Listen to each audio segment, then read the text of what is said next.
Open an image in Affinity Photo and then go up to Layer and then Duplicate. Now I'm duplicating because I want to use it later, this duplicate. So I'm going to work with the top layer. Channels panel, go to View menu, Studio and Channels and go to the composite red. You can see then, select that and you can then work with this layer in the red channel. Go up here to Liquify, you can see that in the top left, click there. Please check out my other videos on the Liquify mesh, brushes, etc. Whole range of different options, lots of masks, etc. I'm just going to go through a very subtle change or massive changes. You can do whatever you want with this.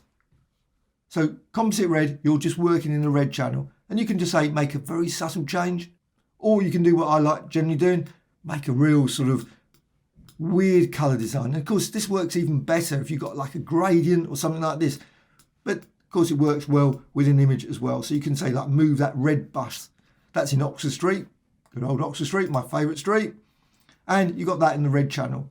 Green, now you can see obviously the green, that red bus hasn't been moved or anything, nothing's been moved in the green channel.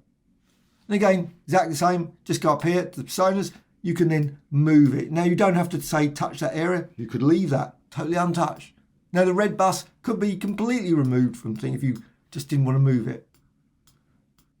And you can just, now there's other tools of course, now I'm using just this one, the push forward, but you don't have to use that one. One of my favourites in here, well, twirl's pretty good, but also turbulence. What you can do, just hold it down and you can see what happens. It just breaks the image apart. I would love to see some additional turbulence features. I think this one is great, but it would be nice to have even more sort of a square turbulence, a spiral themed one, or whatever.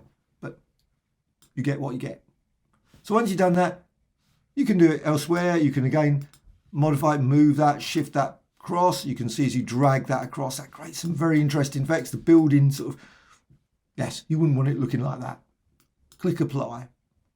And then you go to the blue. So composite, you don't have to touch this at all if you didn't want to. Because I'm just going to do that, but you can just go there, just leave it as is. And again, you can distort, again, buildings, again, go maybe this some twirl. And hold down the twirl and you can see it distorting. And you can see it modifying there. And again, turbulence. And you can just do this, obviously, a lot. Click apply. Now, of course, we're still in the blue channel at this point. To bring it back, simply go up here. Just click this. That puts it back to the... And you always have to remember that because sometimes you're working with it and suddenly it really makes things a bit messy. So click there and then you've got the design. And I think that looks pretty good. Sort of nice warped design, building. However, of course, what you can also do, because you can apply the same thing. And of course, you can go and apply some effects before you do this. Of course, you can go to filters, etc. Apply those. But you can also go over here. And again, to Liquify. Click there. And do exactly the same. Just drag that, and this one is again using the push forward. We seem to default to that one. And you can drag that around, squeeze that around, maybe move that. And maybe turbulence. Let's just go for turbulence. It's turbulence. And hold it down again, and you can see the effect as it just ripples it and distorts it. And click apply. And then you've got your end result. Well, it's not the complete end because I've done some layers, so I'm going to show you that in a sec. But you've got this design. Well, what you can also do is you can go to filters. So you've got repeat liquify, which is really great because you can actually apply it a couple more times. So you can distort it even more, which may end up in a not particularly great response. Also, what you can do, you've got layer and fade liquify. So you can fade it. So you can create some interesting sort of smeary sort of like effects using this fade.